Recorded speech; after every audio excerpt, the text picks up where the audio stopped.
The Eleanor Mustang gained fame from its appearance in the 2000 film Gone in 60 Seconds, where it was depicted as a modified 1967 Ford Shelby GT500. Over the years, various custom builders have created replicas and tributes to this iconic vehicle. One notable example is the officially licensed Eleanor Mustang by Fusion Motor Company, starting with a 1967 or 1968 Mustang Fastback. Fusion performs extensive modifications to emulate the Shelby GT500's aesthetics. Buyers can choose from several Roush V8 engines, including a 427 cubic inch option producing 560 horsepower. These builds are made to order, with prices beginning at $189,000 and potentially reaching nearly $300,000, depending on customization. Another example is a 1968 Mustang Eleanor 427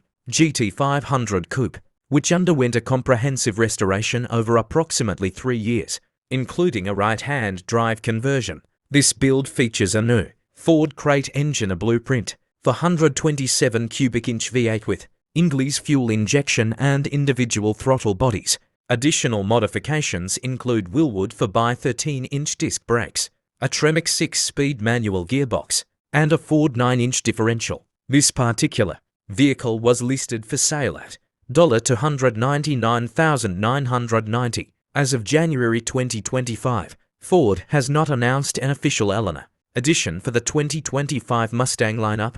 However, the 2025 Mustang offers various trims and engine options, including the GT model equipped with a 5.0 LTVCT V8 engine. For enthusiasts interested in the Eleanor style, custom builders remain the primary avenue for such specialized builds.